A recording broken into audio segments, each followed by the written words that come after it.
Testing, testing.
Jeff.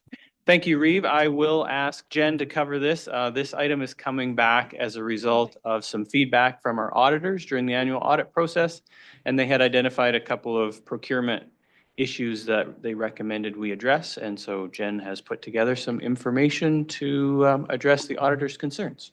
Thank you. Jen. Good morning. Okay, starting on page 240, give me one second. 249, you can see the changes that we have added into the procurement of equipment, goods, and services, and the procurement for through cooperative purchasing programs.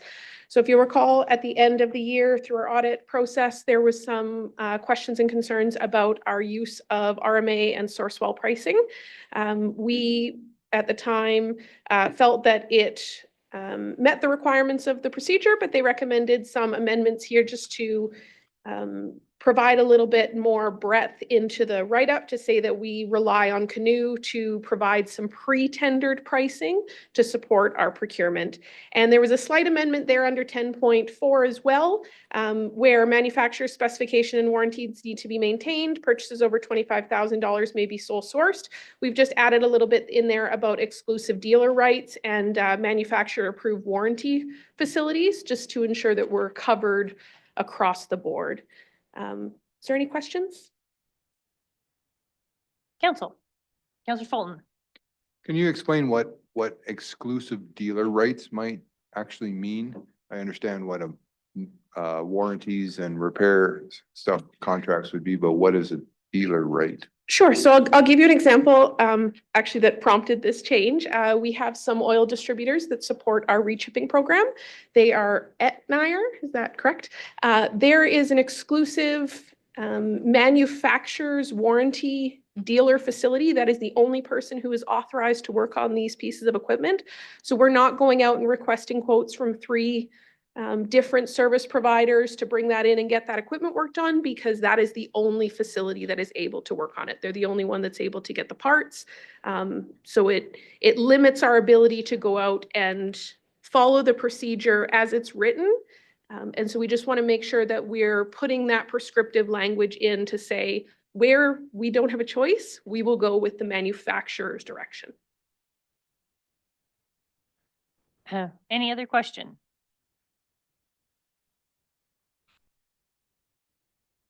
Jen. Just on the 10.1 purchases up to 25,000. How do you track so it's not sole source, multiple times if the invoices are under 25,000? So typically, you know, unless it's a new product, we can look back at previous purchases that we've made to get an estimate. We'll go out and we'll get a quote, or we'll ask our, you know, one of our preferred suppliers, what's it going to cost? If it's reaching that threshold, before you can proceed with that purchase, you need to go out and get those other 2 quotes and make sure that it's in line and that it meets the requirements of this procurement policy and of the New West trade agreement. Okay.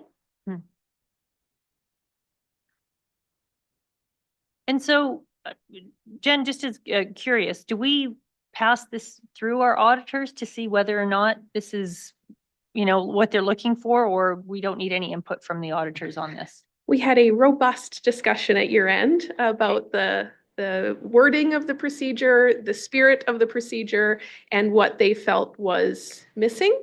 And so with that, we've added this procurement piece down at the bottom. Okay. Thank you. Is there any further questions for Jen on this? If not, we have a motion on page 245. Councillor Harris. I'll move the council accept the amendments to procedure 1009-01 financial controls as information. Thank you. Any further discussion? I'll call to question. All in favor? And that motion is carried. And thank you to Jen and Mike and his team for addressing this so quickly and getting it off the, it's always great when we see these issues and then we address them really quickly and make sure that we have the procedures and the policies in place to safeguard the municipality. So thank you for all your hard work on that. It's much appreciated. 9.4, proposed budget 2026 timeline. Jen, please. Okay, so starting on page 261, you have the RFD with the proposed budget timeline. And down on page 263, you'll see the actual dates that we're proposing. I'm just gonna move this. Thank you. Okay, so we're looking to start the budget process with the economic and financial scan on September 10th. At the same time, we will look to bring forward the short-term borrowing bylaw. This is really council's opportunity to discuss and address any questions or concerns regarding service levels, any adjustments you'd like to see in the coming year, and to present any projects that you would like to see incorporated into the budget that maybe are outside of the long-range plan. Our intent is to present a preliminary interim budget to the outgoing council prior to the election. And at that time, we'll also bring back the short-term borrowing bylaw for second and third reading. There is a closed council workshop for November 4th. Now, these dates are tentative until all the council dates are set, but this is at the time what we're proposing. Through that council workshop, we'll work through the full project budget, the operating budget, any cost of living adjustments, long-term forecasts on the reserve balances, the county long-range infrastructure plan, and the early tax payment incentive. Following the workshop, there are 2 public presentations of the budget to council and looking to get approval there on December 10th prior to the end of the year. In the new year, we will bring back the reserve movements and the tax rate options. These are very much in alignment with what we saw for the prior budget cycle. And then looking to bring forward tax rate options for approval in April. Audited financial statements at the end of April, just to conform with the MGA deadlines, and always having that third tax rate option, third reading if required at the end of April as well. Is there any questions or concerns on the budget timelines? Okay, Councillor Lutz. Just wondering if the budget's going to the audit committee early, like we normally do that, and is that still something that's scheduled? So we opted to leave it out at this time. Certainly, you could direct us to include it if you felt it was an important part of the presentation. And we always do include it because I think it's great to get that early feedback. But just given with the election and the timing, we weren't confident that there would be enough time to make meaningful changes to the budget following that meeting prior to bringing it forward to the presentation to the outgoing council. I just personally really find it helpful to get our public members' perspective on what they. I think they just bring a different lens to it. So I really do appreciate that early engagement. It's one of the only public engagements we get on what we're doing with the budget. So Jeff, do you have anything to add? Yeah, Jen and I had discussed this, and when the first draft, we looked at October 1st as a date for the audit committee, but it just doesn't work with the council agenda because there's no opportunity to make any adjustments or changes. So it would be the exact same agenda package for council as it would be for the audit committee. So we removed it from the pre-election portion. Certainly if council identifies a time where, reinserting that review with the audit committee fits, we could certainly have a look at that. My recommendation would be it just may not be the most efficient use of time pre-election, but fitting it in post-election, if there's time, it gets very busy with orientation, RMA, AUMA, and all the things that are happening, and then obviously the timeline and deadlines to get a budget approved. So we didn't find a good spot for it to fit, is why it's not in there in this version of the schedule. So look to council for direction on amending it if needed. Okay, so let's deal with this first. So if we were to put it back in, Jeff, we would put it in sometime in like the 1st of October, and then it would just be essentially a verbal report back from the audit chair because no changes would be included. Is that kind of what I'm getting? Yeah, that's the way it would have functionally worked. And then I guess I looked at it as that just, it may create a disproportionate opportunity for some of council to participate in the review versus all of council, since there's no actual changes being made from between the audit committee and the council agenda. Because you have 3 councilors on audit committee, and then all of council will see it the next week. It also, timelines are compressed because of the election, and so it gives administration a little more time to create project sheets, have budget numbers pulled together. Having that extra week is beneficial on the administrative side for preparing things as well. Okay. So given that, I'm just going to see whether or not anyone is interested in putting forward a motion to put that audit committee discussion back in. Councillor Fulton. Just a comment, historically, audit committee, when I was on it, we were just reviewing project sheets ahead of time. We offered no changes to project sheets. Sometimes we asked for additional clarity on specific items within a project sheet, whether that included photographs or a better description of, but there was nothing, there was no changes like fundamentally proposed to any of the project sheets. So I feel just with the timeline and with the new council that foregoing it for this year probably makes sense, but I would support bringing it back post. Okay. Councillor Lutz. I think we just would have to communicate really clearly with the audit committee, public members. I think if we took that away from them, they would be disappointed and maybe feel that their usefulness on the audit committee isn't needed anymore because they do bring some really good feedback. So I guess I would make a motion that we do try and schedule it in the first part of October to do a preliminary interim budget review with the audit committee. Okay, so Laura, can you see if you can type that motion out, please? And just clarity, we have one public member on the audit committee, is that correct? I thought, Jen, you mentioned members as plural, but I think there's. Yes, there's one audit committee member. Okay. So I think what we would do is, you said early October, Councillor Lutz, October 1st, just so there's a specific date in your motion. Might work. I think that's what Jen and I had initially started with. So that potentially could be something to consider for your motion, is putting that date in so we have some Yeah. certainty. If you want certainty, that's great. Okay, so Councillor Lutz, does that reflect your motion? Yes. Okay, so the motion reads that council direct administration to add the audit committee review of the interim budget to October 1st, 2025.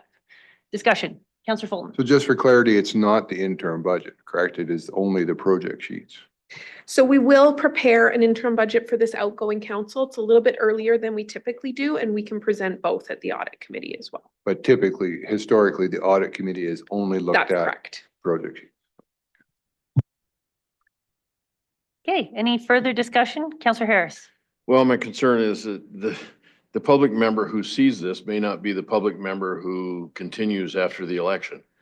Depending on when their term is up and all that kind of stuff. So I think it may become just a moot point to let that person have a look at something that they may not be involved with down the line. Hey, Jeff, sorry, did you? No, I can clarify, the appointment runs through to the organizational meeting of 2026, but as Councillor Harris pointed out, it's at the discretion of the incoming council to make any changes they feel are appropriate to any of the council committees. Okay, thank you. Yeah, so I'm going to support administration on their rationale for not putting it in, just because there is a lot of stuff going to be going on in October. There is a huge amount of stuff going on in October, and I think it's going to put a lot more stress on trying to put in another meeting. And I think that for all council to see the budget, and we're just going to have to be diligent, and I'm confident that this council will put the time and the effort required into supporting the best information that we can and providing that to the next council that's going to come in. Because we all do know, we've all been on council the first term, and October, November is a very, it's a difficult time. And so the more information that we can pass on to the next council would be much appreciated. So is there any further discussions on this motion? No? Okay, so I will call to question. All in favor? And opposed? And that motion's lost. Okay, is there any other discussion on the timeline? Councillor Johnson. When I look at Tuesday, November 4th for the closed meeting of council workshop, and given the conversation that's already been in regard to the election and the fact that we may have new folks at the table. I'm proposing that we have perhaps an additional optional day in the timeline where the project budget could be presented different from the operating budget. When you look at all the information that has to be provided on this day, even for seasoned folks who've seen this information before, I'm thinking this is a huge amount of information, and it could should be divided into 2 days. Okay, so just looking at administration, is there an option within, because we do have quite set timelines. So we have the council meeting of the 26th and we have the council meeting of December 10th. And we do want our budget passed by December, on the December 10th meeting. So is there an opportunity to put another workshop day in between November 4th and November 26th, where it would allow administration time to still do all your work in between the November 26th meeting? Reeve, yes, I think we probably could after RMA, but it would need to be more than a week before November 26th to meet the agenda deadline, because the deadline for the November 26th agenda is the Wednesday before that. So Right. that would be the 19th. So I think there's an opportunity the week of 17 to 17, 18, maybe. The week before that, I believe, is RMA. So, and then the week before that is AM conference. So probably not. And then we have our orientation obligations that have changed through the MGA amendments that are mandatory. So we do have to make sure we prioritize those over other things. Yep. So probably the 17th or 18th might be of November would be an optional second date. We could certainly pencil that in, recognizing that when the post-election, council will verify the schedule and dates, and Right. they're going to be subject to the discretion of the future council. So just looking whether or not council wants to already put in an optional date, I think that it would make sense to try and still do all of the work on November 4th, but at least have a backup date in case we did need to push it. And then with the big benefit of those that are onboarding to council, knowing kind of what the commitment will be between now and the end of the year, it's easier to cancel a meeting than it is to make a meeting. So, Councillor Fulton. Just for clarity, it says the fall RMA convention is 17th to the 20th November. Just looked it up, so that's just for clarity there, that the timeline is fairly snug through that time. So how does that change your recommendation then, Jeff? Well, it would eliminate it, Reeve. So, Perfect. All right then. So it looks like we're going to have a long day on the 4th of November then. certainly we could look at, I think the 5th is a council meeting. So we could look at maybe the 6th or the 7th of November, possibly. It's, I mean, a bit of a disadvantage not having access to everybody's calendars. Laura, do you see any issues with the November 6th or 7th? Sorry, Greg, did you have, Yeah, just 6th is seniors housing, so that takes out 2 of us. I have no problems with having a backup date, but not setting an actual meeting until we see how we go through it. It's, you know, we've had lunch and dinner here before, so we go late. Let's pencil in November 7th and then to be determined or to be confirmed after it, so that we recognize it may not be the best date, but there's no reason we can't have, if the content is just too long for one workshop, maybe having them closer together is a better strategy anyway. okay, so I'm just going to look, otherwise we'll put a motion. Would you like that in the form of a motion, Jeff, or am I okay to look and see if there's anyone who isn't in favor of that? And if we have consensus, we'll move forward. Okay, so you're looking at November 6th or 7th, did you say? It'd be November 7th to then not book over top of a seniors housing. meeting. Okay, so just looking if there is anyone opposed to setting November 7th in the calendar as an optional follow-up date if required. Is there anyone, everyone is okay with that? Okay, so I'm seeing no one opposed to that, so we'll add that to the schedule. Okay, is there any other questions on the budget timeline? No, then we have a motion, and I'll move that council approve the proposed 2026 budget timeline as amended. Is there any further discussions? No, seeing none, then I'll call the question. All in favor? And that motion's carried. 9.5, tax penalty cancellation request. Jeff, please. Thank you, Reeve. I will ask Mike Krieger to present this item as he's been handling the request from the applicant. Thank you, Jeff. Yeah, the RFD starts on page 264 of the agenda package. It's a request for tax penalty cancellation for Formosa Limited or Formosa Mountain Limited. Brief background, they took ownership of 2 properties in November of 2022. In 2023, there was an assessment appeal which resulted in a reduction of assessed value to the larger parcel, roll ending in 1,000. In 2024, a tax recovery notice was registered to title, and since then, the owners entered into a formal tax payment agreement. So their formal request for tax forgiveness is for the penalty portion only. Starts on page 266 of your agenda package with the tax transaction history on page 268, showing the penalty and payment history. So as we have before you the request, we'll look for council's direction on how to proceed. Okay.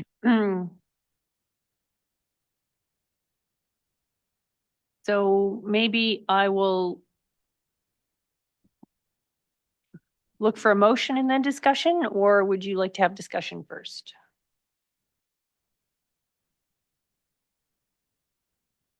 Councillor Harris. I'll put a motion forward. Thank that you. council cancel outstanding tax penalties in the amount of $73,186.07. Okay. Thank you. So discussion. Councillor Harris. I won't support this. All right. Councillor Johnson. Although it is my intent to support it, I think that in their letter of forgiveness, when they quote exorbitant penalties, I wonder if going forward, we might want to revisit the policy that sets the penalties and adjust them. I know that we talked about it at length previous, and I wonder if this might be something that we would reconsider going forward. Okay, so we will deal with the issue at hand, which is first looking at the tax penalties. Is there any more discussion on the motion? Councillor Miller. Yeah, I can't support it either. This is a business decision made by the owners. It didn't work out to their benefit, like any other entity. There is penalties and fines that we all have to adhere to. So yeah, I can't support it. Thank you. Is there any other discussion? Councillor Nixon. Just wondering if historically we've ever done anything like reduce the penalties without fully getting rid of them. Jeff. That would be at council's discretion. Historically, from memory, I think council has historically either granted the full request or denied the request, but it's fully within council's authority to pick a different number or a different adjustment based on the information in the agenda package. All right. Is there any further discussion? So we have a motion on the floor to cancel the tax penalties. So if there's no further discussion, I will call to question.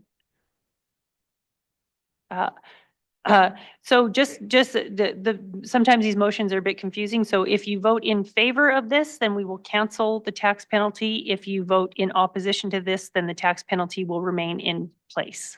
Just as clarification on the way the motion is written. Okay, so with that, I will call to question. All in favor? And all those opposed? And so that motion is lost. And so Counselor Johnson, I guess it will be up to the next council to look at the policy, because we normally, Jeff, we normally do that policy review when it comes to setting the tax rate bylaws, and prior to setting the tax rate bylaws, we look at all of that again, don't we? Yeah, it's part of our review of the tax rate bylaw, the early payment incentive and the penalties. And this council, during this council term, we have had extensive discussion on it. Yeah, and I believe our first penalty is 4%. Is that correct? Just, Sorry. Yeah, I'll let Mike Yeah. answer that. He has the specifics on it. I think it's 4%. Is that correct? That is correct. Yeah, and just out of interest, I thought it was, so they had it on the radio the other day, the city of Calgary is 7%, right off the hop. So I think we have done extensive reviews to see where we align with most municipalities, and we are not, we used to be very far out of line with our 2%, and so council has historically tried to make that first penalty more, I guess, harsher to try and encourage more payments in the beginning. But we'll leave that to the next council. 9.6, bridge file 2377 tender results. Brian, please. Morning. Presented in this RFD is the tender results for bridge file 2377. So this is the first domino on the Acme Road reconstruction. This is the little bridge that's just east of Highway 766 that we didn't do when we did the first construction back around 2011. This was tendered out.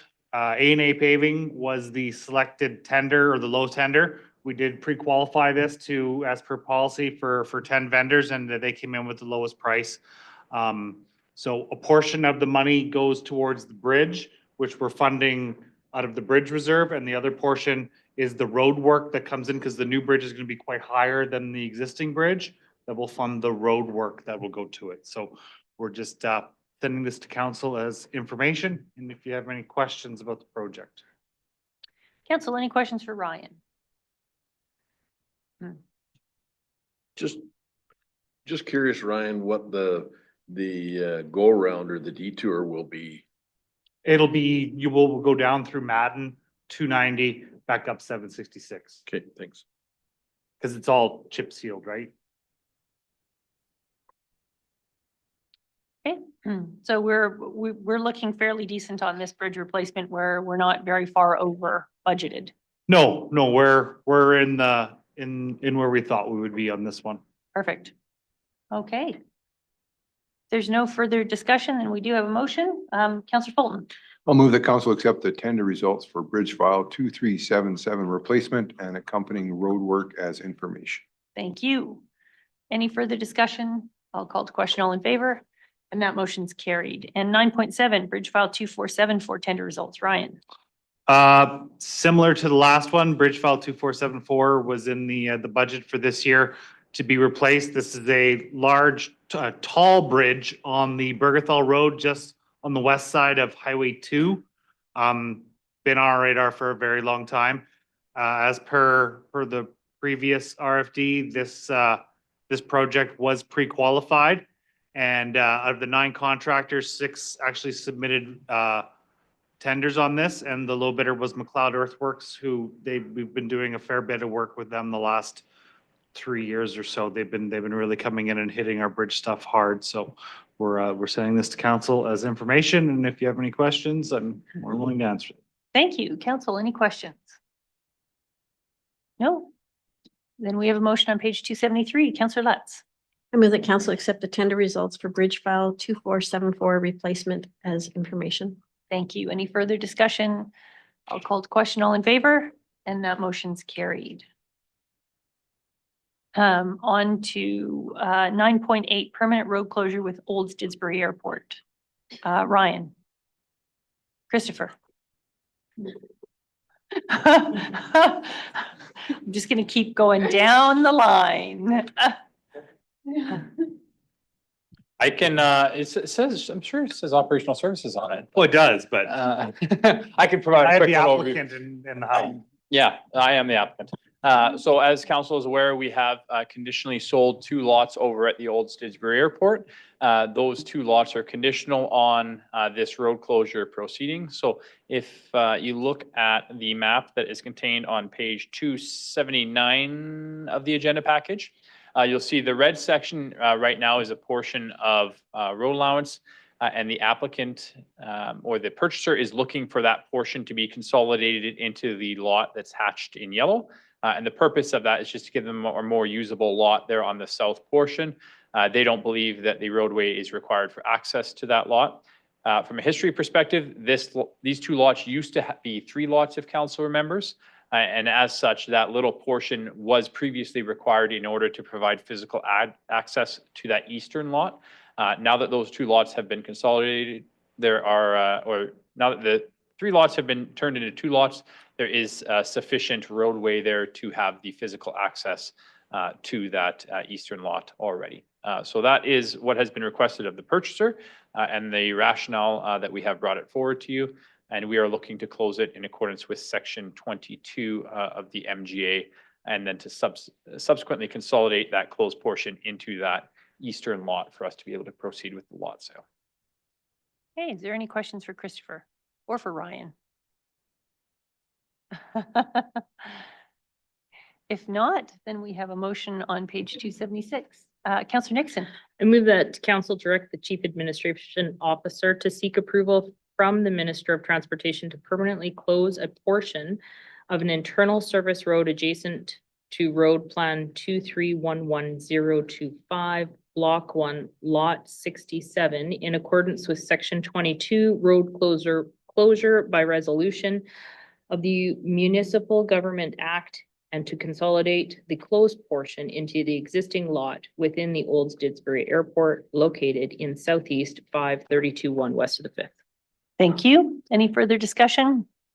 I'll call to question. Oh, sorry, Councillor Harris. Sorry, just a question. Section 22 has 2 very different provisions in it. Would it have more clarity if it included the subsection?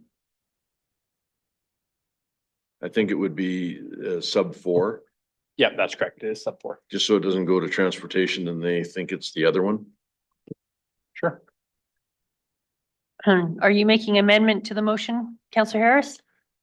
Yeah, I would move that we add subsection 4 after line 3, where it says in accordance with section 22, road closure. In between road closure and section 22, put in sub 4 in parentheses.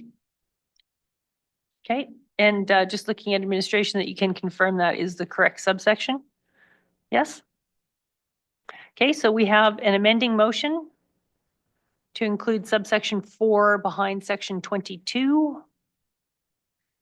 Does anyone need to see that on the screen, or is that fairly, okay, so there's no discussion on the amending motion, so we will, I'll call to question on the amending motion. All those in favor? And that motion is carried, and so now we're back to the main motion. Is there any further discussion on the motion? I'll call the question on the motion. All in favor? And that motion's carried. 9.9, 2025 hard road surface repair plan. I know this is Ryan. Yes. Presented in this RFD is the 2025 Operations Services Hard Road Surfacing Plan. So this is the maintenance plan that we do for our chip seal roads, our paved roads. This is everything we're working on. So most of council has seen this report. I try to make it exactly the same every year for consistency. So we went out and evaluated the roads. Right now, we're seeing about 75% of our roads are coming in looking pretty good. And we have a small portion needing some minor repair, and another portion needing minor or major repair. The interesting part when we looked at the numbers this year after we ran them through GIS is they're exactly the same as last year. So that's a good thing that 75% of our roads are good. but it also shows that we're not gaining on what we're doing. So hopefully after this season, we'll see a larger gain because we are doing some significant base stabilization work and some other projects. So hopefully next year we'll be able to see this go up by a percentage point or so. That would be a victory as far as we're concerned. This year, we have a map that's attached for the subdivision surfacing budget. We're going to redo Sun Valley Acres. So that is a subdivision that is kind of halfway up the river road west of Sundre. Two gigantic bulbs in it that have been falling apart that we're going to fix. We're actually going to shrink them down in size because they're far too large right now. Like they just don't drain water off very well.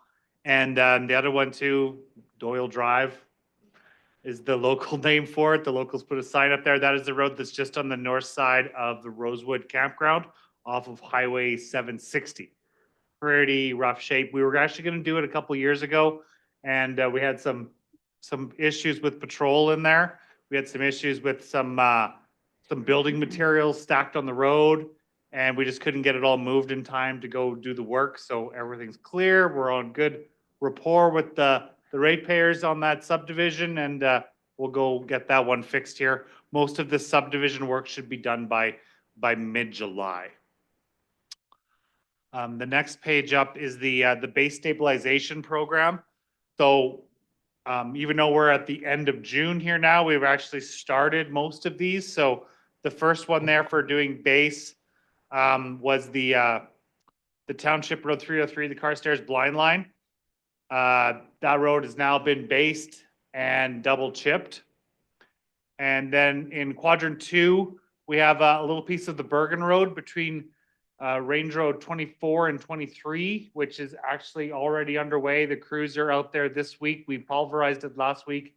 Any of you came in from the West Country probably got diverted, or maybe you were able to sneak through. Where we pulverized it, worked it before the rain. The crews are laying down geotextile on that 3/4 of a mile, and then we're going to rebase that and work on this. This piece of road is one of the roads that we've been working on consistently for the last, I don't know, 20 years, trying to get it fixed better. And it's a mystery to us. Every time we pack it, it's rock hard. So we decided to change tactics and put in some geotextile to see if we can get that piece of road to stabilize. The large portion of the projects are in Harmat and Eagle Hill. So we do have to finish basing the road from the Campbell Bridge up to the Eagle Hill Road. That was pulverized last year. We'll get that base this year. Once the crews are done on this piece of Bergen, they're going to be moving up there. And then we've been working on Range Road 40 from Highway 27 all the way down to Zella Hall on the Bergen Road. So that road should be completely pulverized by end of the week. And we've already base prepped from the highway down to the old school. And now we're working south on that one. So that's a pretty large project, pretty big for the residents in that area, because there's just nowhere for them to go to get around the construction. And then the final piece that we're planning on doing is Range Road 44. So that is from Highway 27 south through Westward Ho by the campground, and then heading south that way. That road it's been on our list for a very long time, and we've perpetually pushed it off, and now we're going to make sure we hit this road. The next map, I'll touch on that after. That's the Sun Valley Acres. The last map we have there is the 2025 proposed long patching. So these are the long patching locations that we're proposing on doing this year. This list is probably going to get a little larger, the same as last year in our consultations with the oil companies in Eagle Hill. We're pretty confident that we're going to be able to get some more long patching out of them along that Garrington Road corridor. But this is where we're planning on doing the patching. We've got a long list of patching, and every year it's based on priority budget chipping. We try and do our best to try and level this up as best we can. And then going back up to page 291, we have this map here. So this is the map that we did up showing where our worst roads are in the county, where our good roads are. we're really seeing where we started the base stabilization program about 11 years ago on the east side of the county, especially in the Wimborne area. And we're definitely seeing a large improvement in the roads up there. And the east side of the county is looking pretty good right now. Still, our primary issues are in the Eagle Hill area and in the Harmattan area. That's where you're gonna see our crews a lot in the next couple of years, is working in that area.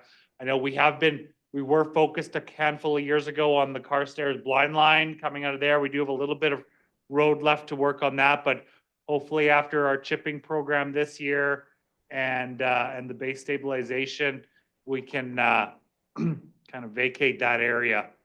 So this map here is where we're seeing our emerging issues in roads. So we're seeing some emerging issues down in Deer Springs. We did rip most of that road from Highway 766 to the town site in Deer Springs. But now we're definitely seeing issues from where we stopped working on that road going north up to the Acme Road. We did some chipping on it last year, but it's just, it's not reacting super well to us. So we're gonna keep watching it. We're not proposing doing anything on it right now, but it's definitely on our radar, and we are getting service requests from some of the public in there.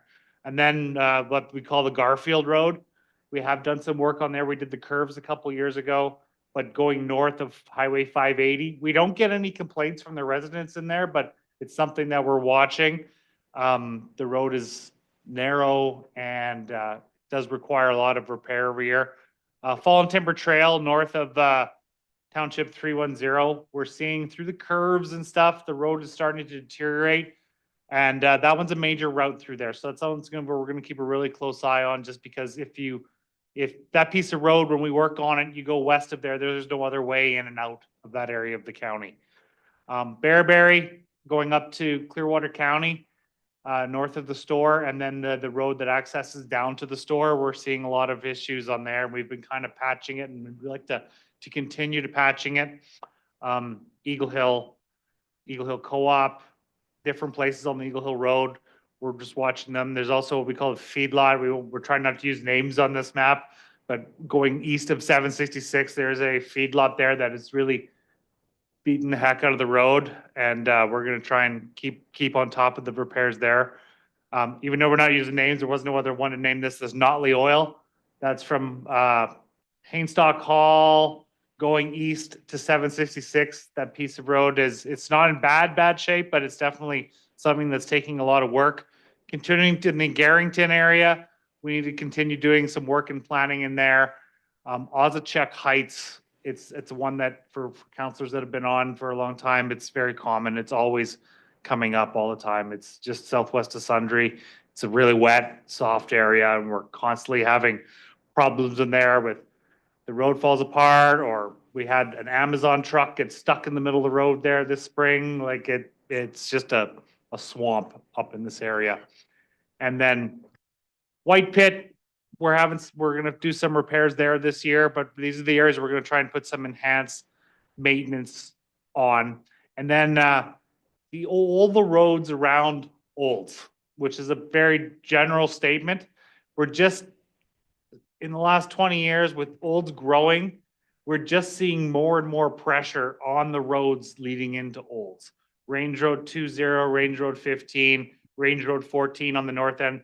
We're just seeing all of them where we're enhancing the maintenance on them. We've been chipping them. We're doing work on them. It's just Olds is just drawing more and more people into it all the time. And we're always working on them. And they're also high generators of actual service requests too. People have no problem phoning in, telling us that there's potholes in the road on their commute into Olds. So that is everything I have prepared. Does council have any questions? Thank you. Questions for Ryan? Councillor Johnson. Thank you, Ryan. I see that you have proposed for a major repair, Range Road 40, going south of Eagle Hill. And I wondered if you would comment on that. I drove that road this morning. The Red Bridge over the Little Red Deer River is on the south end of that. Red Deer County on the north end doesn't allow any industrial traffic. So I was surprised to see that you're proposing major repair, I'm thinking that road's in pretty good shape. Which map are you referring to? The map on page 291. 291. So on there, we're more proposing doing major repair on the north end, north of 340. Yeah, I apologize. I don't think that this map is just a correct representation of what we're planning there in Okay. that area. Apologies. Okay, no problem. Thank you. Hey, is there any other questions for Ryan? No? So I'm just, as a FYI, I went to the Sundry Forest Products Open House last week. And it sounds like they're gonna start hauling more logs on the Coal Camp Road. So I've asked them to just be in touch with our operations department to, I don't know if we want to put out more of a FYI for our residents along that road, but I was surprised that they were gonna start hauling on that road. I'm surprised too. their We haven't plans. heard anything from them. No, so maybe just, I did ask them to get in touch, but maybe just reach out and find out what their plans are for haul routes for this summer. Well, I know with Sundry Forest Products, pursuing them on their road use agreement has always been a challenge. They feel that they don't need one. But we'll track them down with Christopher's staff help. We'll track them down on the side of the road. Sounds good. And it's, I don't know if other counselors are hearing the same things in their divisions, but it's great that a lot of the problem areas that you say your operations department are going to be looking at are the same areas that we're getting concerns on. So it's good that there's an alignment, and that must mean that the public is obviously having some input as well, and that your operations staff in the field are really noticing where the work needs to be done. So that all sounds great. Councillor Johnson. Just an additional question, Ryan, if I might. I think that you had suggested that on Range Road 44, that perhaps industry was going to cooperate with us in doing some more work there. Can you just tell us a little bit more what you've got in mind? Sure. So there's some more repairs that have come onto that road that we want to do. Plus, we want to repair some of the repairs we did last year as well. And then actually in the Eagle Hill area, kind of more on Township 340, Whitecap has asked us if we could do some paving for them and they would pay for it. Some different improvements that they want to do in some different spots. And we said, yeah, we'll gladly do it for you. So I think we're just trying to work with the two main oil companies in there to work with us on some of these improvements that are going on, say like, graveling, paving, all these different things like that, to try and get them to work on those with us instead of against us and fighting us on it. For the long patching that might be done on Range Road 44, can we ask that it be the full lane width this time? Yes. Rather than last, the Yeah, same no, last? that's something that, last year we definitely shrunk the patches down so we could get more patches in. But no, they're all gonna be either full lane or half lane patches, not these squares that we did in the previous year we were really trying to stretch it as far as we could last year, so. Okay. And Ryan, maybe just on page 289, it was interesting that you had said we're not seem to be gaining on some of the major and minor road repairs. I know that we did fall behind on regraveling years and years ago, and then we upped the level of service for a short period of time. I think if you have an option 2 for council to consider for the budget, if we actually put a little bit more money into the minor road repairs to shrink that and stop them from going from minor to major, we always encourage you to give us options for council to consider. Sure. I know we're also strapped with actually bodies and equipment. But if there's some options for council to look at this year where we could try and close that gap of the 25% major minor, I'm sure council would appreciate the opportunity to at least engage in that discussion. Sure. All right. Is there anything else, any other questions for Ryan? If not, Councillor Fulton. I'll move that council accept the 2025 hard road surface plan as information with no further action to be taken. Thank you. Just before we vote on that, we've amended that a little bit with the change to the map. So do you want to say as amended? I think Ryan will just bring that map back again. It's just information. Yeah, Thank you. it doesn't change the actual work program. Okay, so we have a motion on the floor. Any further discussion? I'll call the question. All in favor? And that motion's carried. 9.10, Town of Didsbury funding request. Jeff, please. Thank you, Reeve. On page 295 is a request from the town of Didsbury. This did go through our Didsbury ICC committee and has been recommended to council for consideration. The town is asking for Mountain View County to partner in the repairs of their condenser unit. This is a unit that failed last December, I believe it was. As you'll recall from the 2025 budget, project sheet LS 2509 approved $47,000 in county funding towards intermunicipal projects in Didsbury. This RFD is presented with a maximum of $77,687 to bring the total 2025 contribution for the town of Didsbury ICC projects to the policy maximum of $125,000. So with that, the full detail on the project from the town of Didsbury is on page 295. And I can try and answer any questions, or my fellow Didsbury ICC members can answer questions as well. Okay, is there any questions from council on this? No? Then we have a recommended motion. Councillor Miller. I would move that, one moment here, got to go back up. I would move the council approve the cost sharing of the municipal portion of the Didsbury condenser unit project to a maximum of $77,687 funded from the intermunicipal collaboration reserve. Thank you. So Jeff, one of the things that we talked about, and I'm just making sure that this gives you enough flexibility. One of the things we talked about is if Didsbury was able to either defer some of the other projects, or if they came in and they were funded less because we're not paying the full portion of the condenser because we have the maximum 125. Does this give you enough flexibility in the motion the way it is that you could allocate additional dollars that maybe were unused from some of the other culture and rec projects to this, as long as we stick within the policy guidelines? It does, Reeve. I'm comfortable with it based on the policy wording of 8,006 Okay. and the maximum budget approval of 125. Okay, I would put those two together to use some administrative discretion to facilitate projects as long as they're the same scope and the same projects. Certainly if the scope changes, then that's something that council would probably have to weigh in on and provide guidance to me. But as long as the scope of what they're proposing to do doesn't change, then I do believe it provides enough flexibility. okay, thank you for that. So is there any further discussion? I'll call to question. All in favor? And that motion is carried. And this is, I think it's just important to note. So three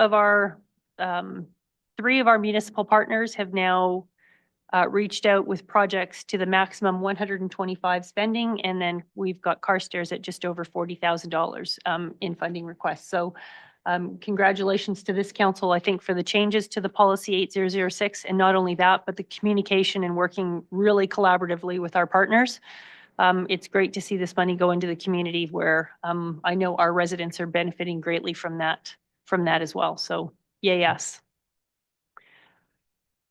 All right, so now we will move on to councillor reports, and I'm going to start with Councillor Lutz.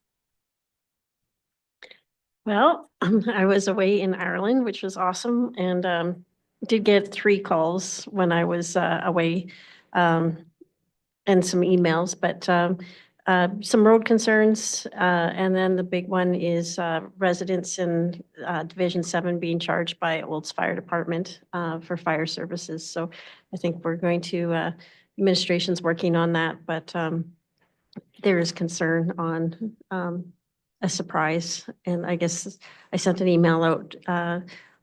One risk is that people don't phone fire anymore, that they'll try and manage it on their own if they're going to see a large bill. So hopefully we can address that. So Jeff, do you have any comments for us on this? This is the second incident, I think, that's been brought forward fairly recently. Yeah, so a couple of comments. We don't have, we're still working through it with the town of Olds, so we don't have finality yet. However, There's a couple of pieces of legislation at play, one being our fire agreement with the town of Olds, and part two being the town of Olds and the Mountain View County Fire Service bylaws. And so the town of Olds has changed their fire service bylaw to start billing their residents within town. As you know, a town of Olds bylaw only has applicability within the town of Olds boundaries. So any bylaw changes the town of Olds make do not affect Mountain View County residents. So we're just going to work through that administratively with them, make sure the town understands that their bylaw doesn't apply in the county, and that our fire agreement does not contemplate billing for fire services unless it's a large incident, and then it's at the discretion of the Mountain View County CAO on whether we send a bill or not. And typically, we reserve those circumstances for large incidents that trigger insurance claims. So we're still working through that. We don't have feedback from the town yet, so I can't give you any certainty other than we're certain that our agreements and bylaws that are in place do not support bills going to our residents as they're currently written. I believe I understand council direction that our residents should not be billed for routine fire services. Okay, and maybe just a follow-up to that, Jeff, how do we work with the residents that are actually receiving the fire bills to, I mean, obviously a big concern that, you know, residents may not feel like they want to call the fire departments, fearing they may be charged. How are we working with the residents that are receiving these fire bills? Yeah, so first we need to get a hold of the town and sort that out Okay. as the first order of business, and then we'll sort out, you know, how they're gonna handle the bill, or dismissal of the bill, and whether the town will be communicating that or the county is responsible for communicating that. So we'll have to figure that out. Okay.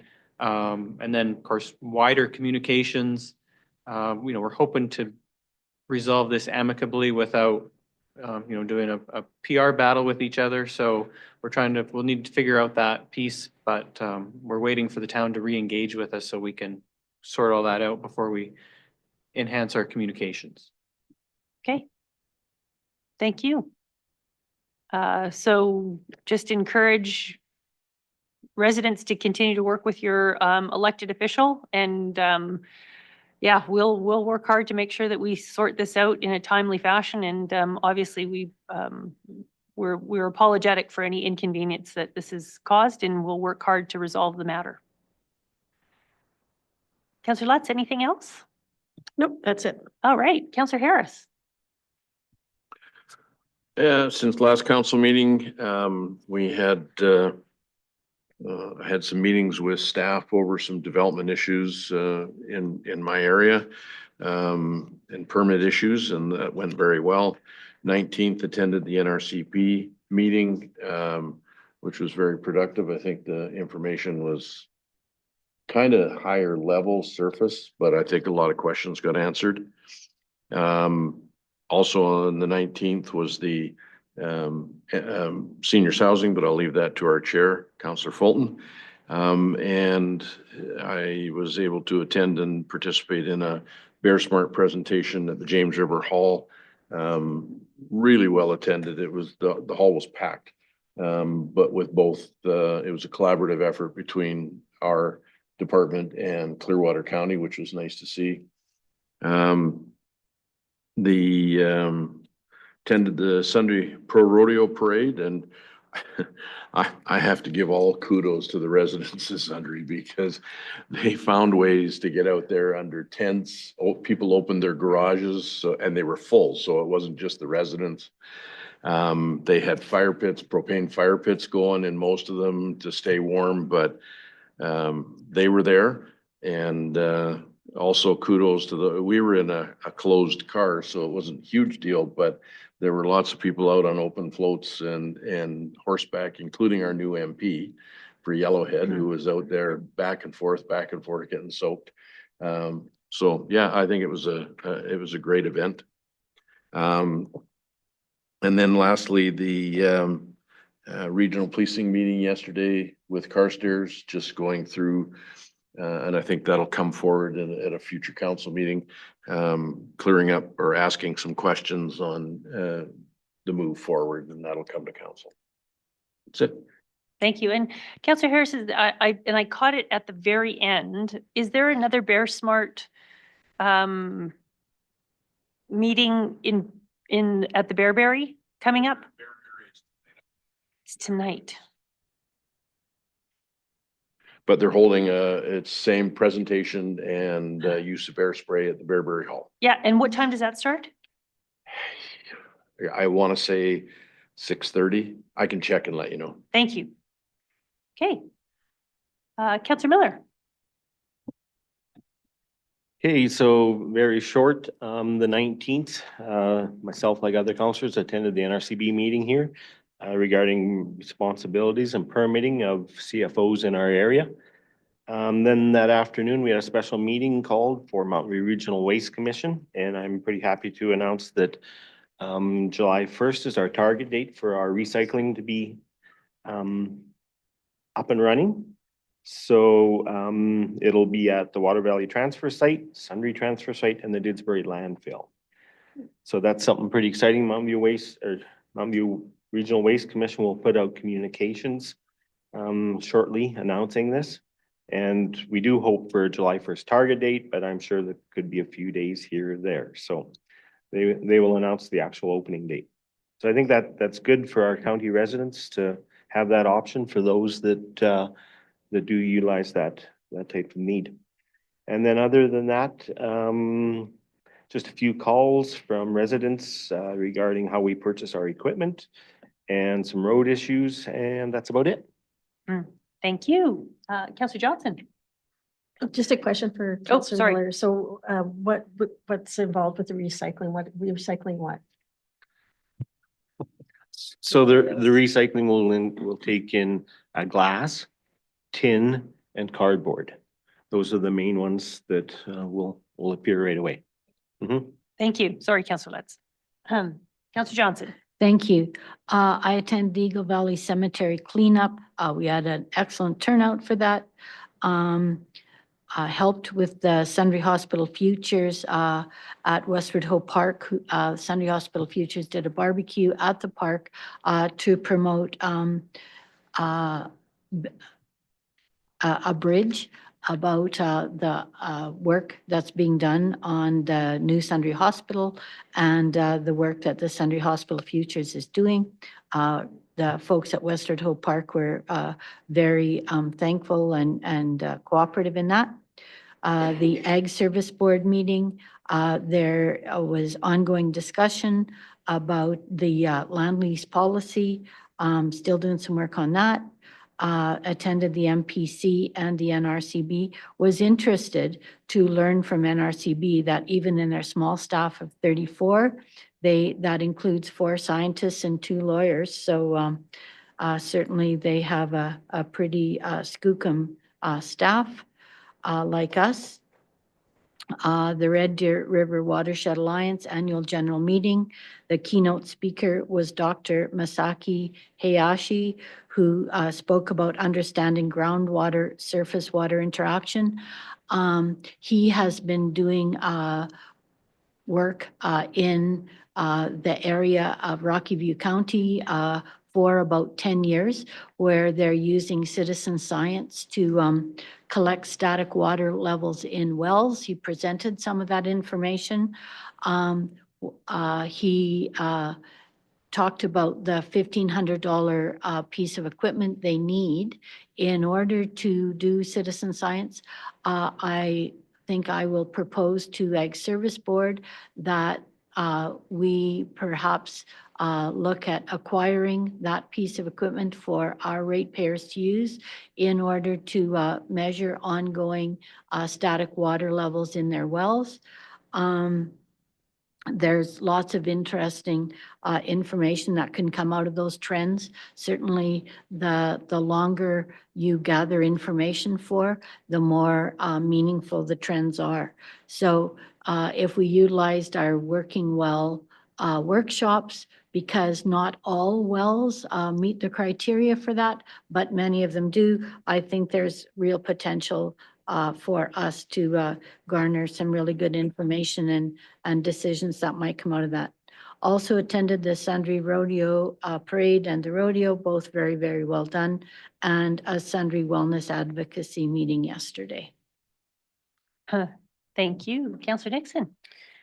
So after the last council meeting, I was able to attend the RPAP Awards in Sundry. And it was wonderful to see Chantel get her award and to hear about all of her hard work be showcased to everybody that was in that room. It was a very well attended event, and I think that she more than deserved that award. So it's great to see that some of our folks can be recognized where it's due for sure.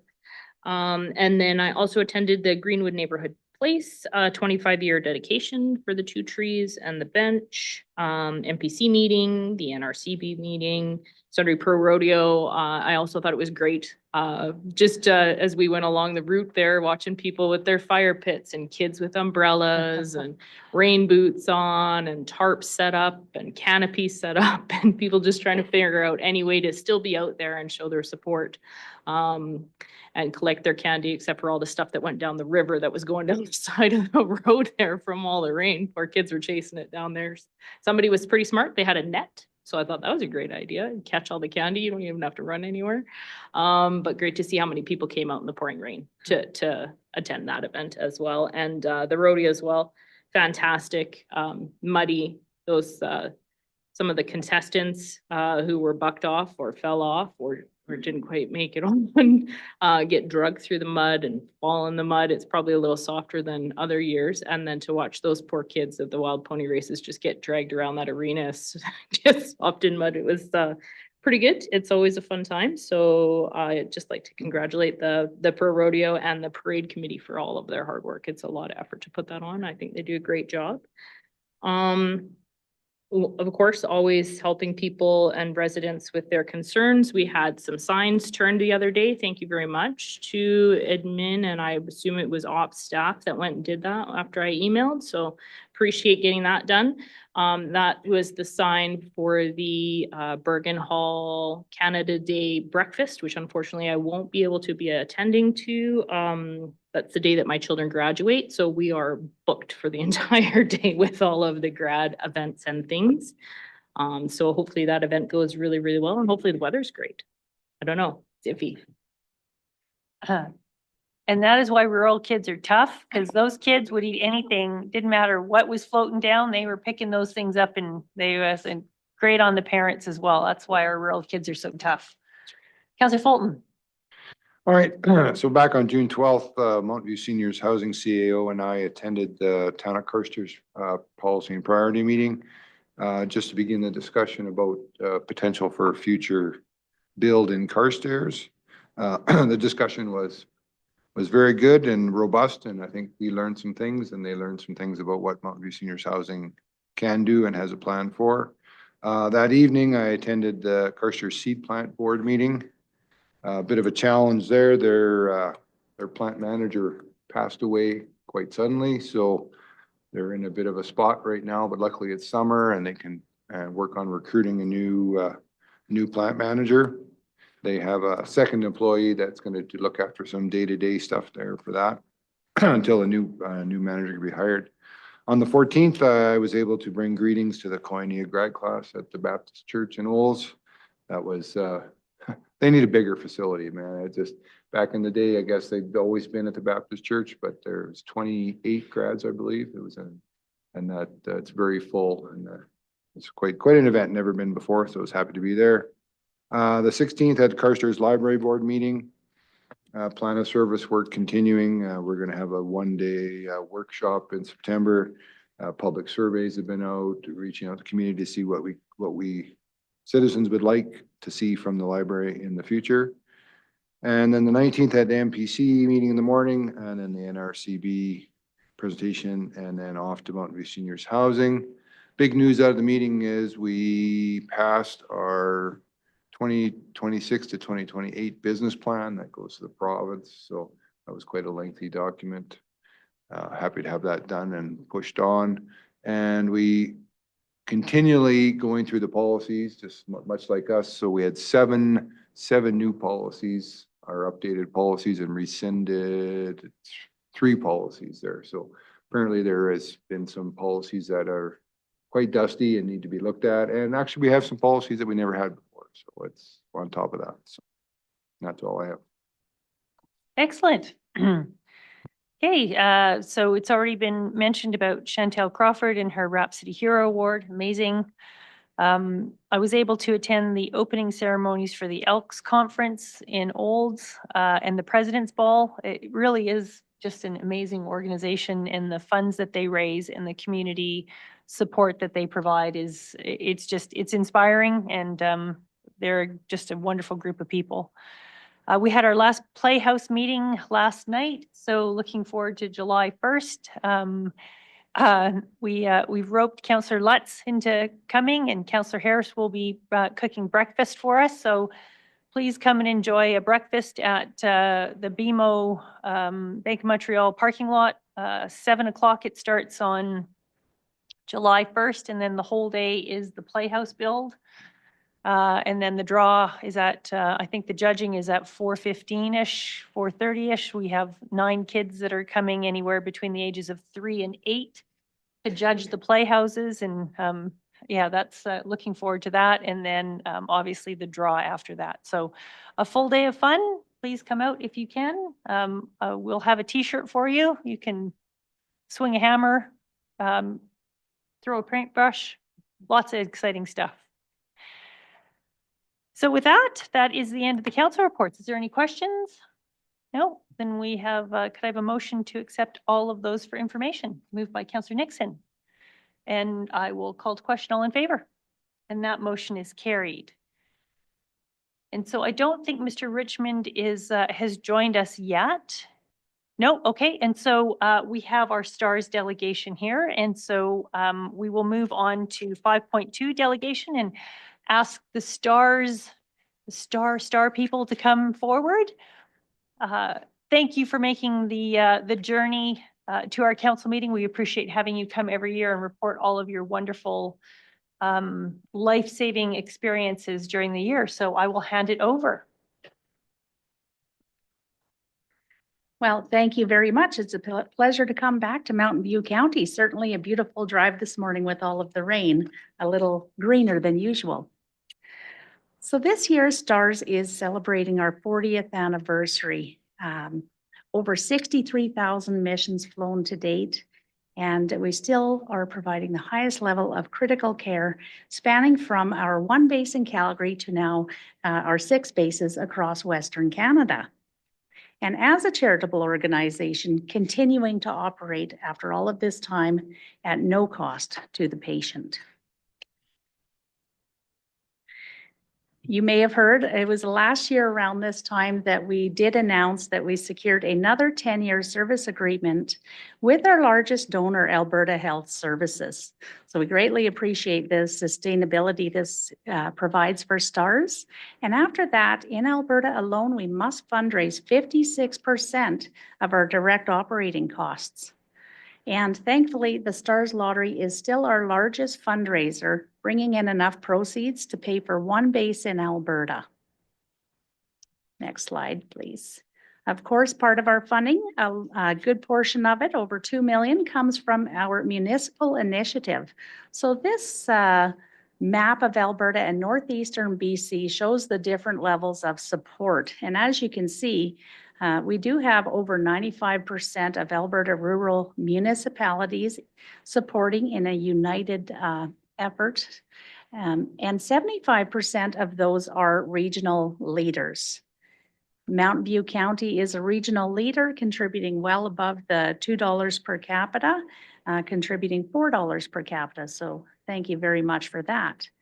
The light gray on the map, light blue actually, shows the less than $2 per capita support, and then our regional leaders in the sea of blue across the map that are anywhere from $2 up to $85 per capita.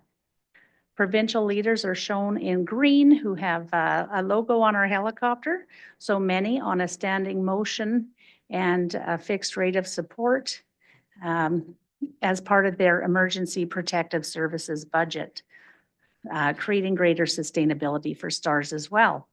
Our regional partnerships throughout different counties and MDs continue to grow, and those are shown with a red boundary around them. So this is where the MD or county, in partnership with the towns and villages, are all united in support of STARS. Basically, all in all, this creates a robust health and safety network for all of us. Next slide, please. Okay. So here is a mission overview of all missions flown within Mountain View County boundaries over the last 15 years. With it being our 40th anniversary this year, we thought we would provide you with a greater history of your area as well. So of course, a very busy area, on average 56 missions per year, 3 hospitals throughout Mountain View County. So many of those which are interfacility transfers.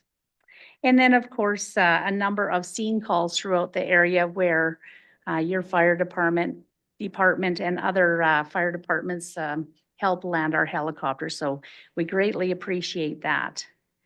And then with the interfacility transfers, patients are picked up normally by ground ambulance, and if deemed critical, then STARS is called to do an interfacility transfer. Next slide, please. Our postal code project also dates back to 2010. So by accessing patient postal code information only, we tracked this data back and found that 479 total area residents, so all residents that hold a postal code within Mountain View County, including rural residents who may pick up their mail within a town, would fall under these statistics. So 479 flown since 2010, 411 picked up within Mountain View County, and 68 residents flown from 43 other locations across Western Canada, so across all 4 prairie provinces. This is testament to the value of our partnership, showing that not only are you supporting, you know, your residents with the highest level of critical care within your boundaries, but also across Western Canada, wherever they may travel.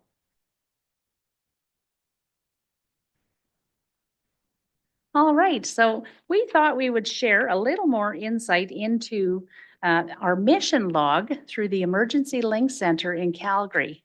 So on average, STARS is averaging 11 missions per day from our 6 bases. And on this particular day, there were 18 different types of possible missions. We do share also resources across all of the province, whether it be our air medical crew, training, etc. So over 60,000 missions to date.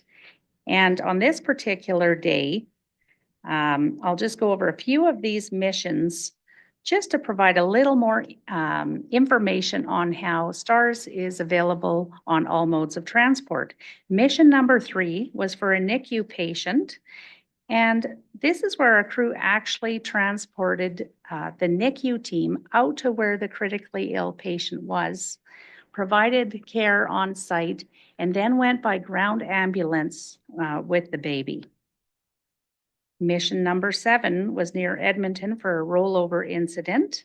And after the STARS transport physician received more information, it was deemed that it was no longer medically required for transport. Mission number 7 was near Edmonton for a workshop explosion. And after receiving more information, it was deemed the best mode of transport for the patient. Was a different mode of transport. Mission number 10 was out of Grand Prairie for a motor vehicle collision, and it was deemed best for that patient that they go by ground with the air medical crew. So there's different incidents or different health needs of the patient, whether it be respiratory, where they can't fly, or perhaps are a bariatric patient who cannot be safely strapped in to the helicopter. And so then alternate transportation is arranged. So that is a day in the life of what comes through the Emergency Link Center in Calgary. Next slide, please. All right.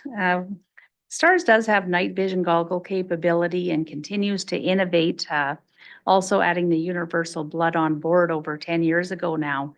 In 2019, we increased to 4 units of blood, and now we've bolstered our air medical crew toolkit by adding a new medication for hemorrhage control. So basically, if the crew member knows that the patient will need more than 2 units of blood, they can administer this blood product called fibrinogen. And basically, it helps to clot the blood and give the patient that extra life-saving time that they need. Next slide, please. In fall of 2022, STARS flew our longest mission ever.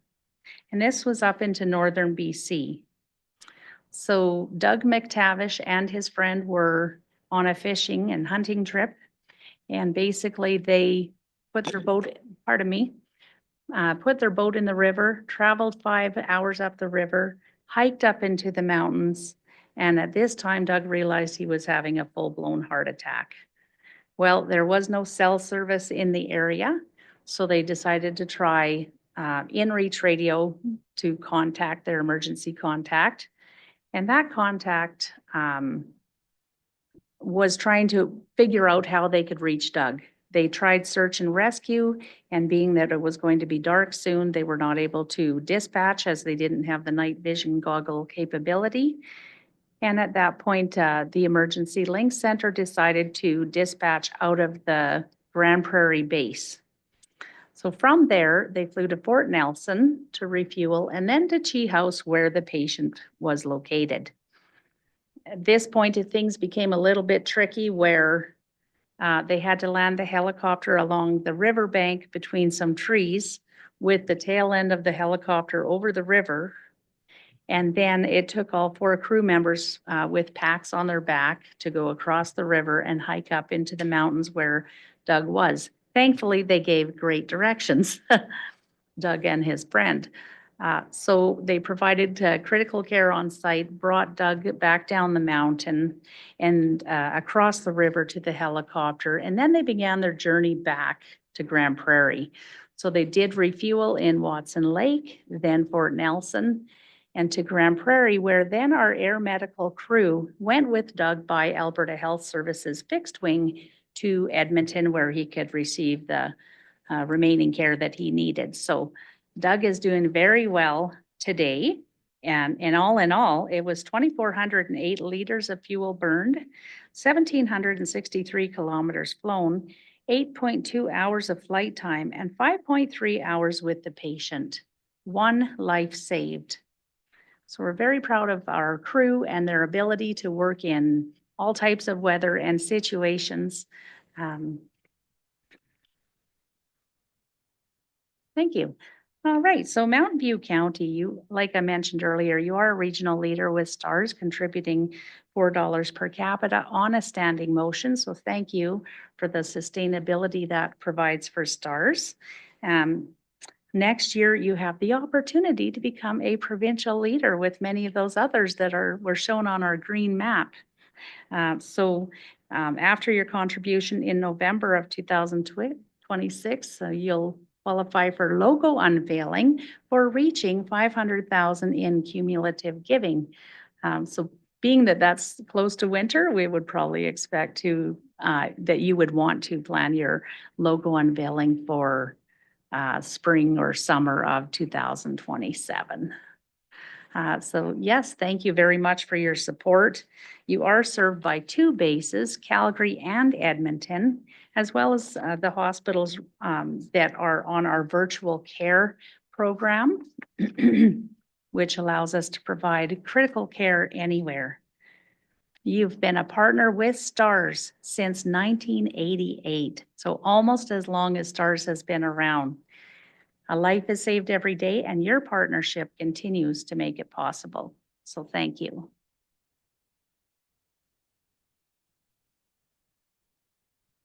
Are there any questions? Thank you for that amazing presentation, Jackie. I love the 15-year history. I think that's really spectacular to see how many flights have come to all of the hospitals within Mountain View County. Some great information for us to have and for us to share with our residents. So thank you for that. Is there any questions or comments? Councillor Harris. Just a comment on the amazing creativeness and flexibility that you guys show. It's, when you're presented with a mission with problems, it's not well, geez, we can't do that. It's how can we do that? And you've illustrated that with some of your things here. So congratulations. That's an amazing record. Thank you.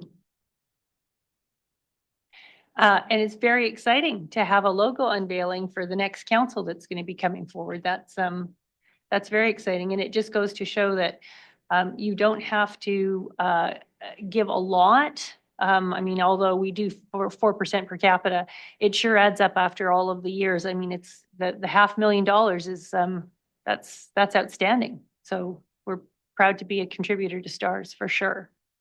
So if there's no other questions for Jackie, then thank you very much for coming. As always, we appreciate your time and that you come to see us in person once a year, and we're excited to contribute again. Well, thank you very much. I would also like to note that my colleague Trina Balkwill is here with me today as well. And Trina is the Director for Fundraising Development in Alberta. So perhaps she'll be coming to the logo unveiling as well. And I'd like to leave a couple copies of our Horizons magazine with you. And so it's our special 40th year edition. And there's a history of STARS in there, as well as quite a few VIP stories. I think it was also sent out by email, so we'll leave that with you. And thank you again for your support. Thank you very much. And thank you, Trina. Thank you for your time as well. We hope you have a wonderful day and enjoy the nice weather Oh, thank you. before so it rains much. again.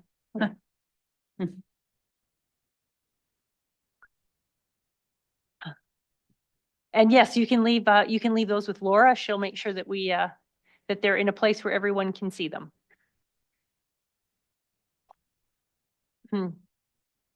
Thank you. So could I have a motion to accept that for information? Councillor Lutz. Yeah, the council receives STARS delegation as information with no further action to be taken. Thank you very much. Any further discussion? Councillor Johnson.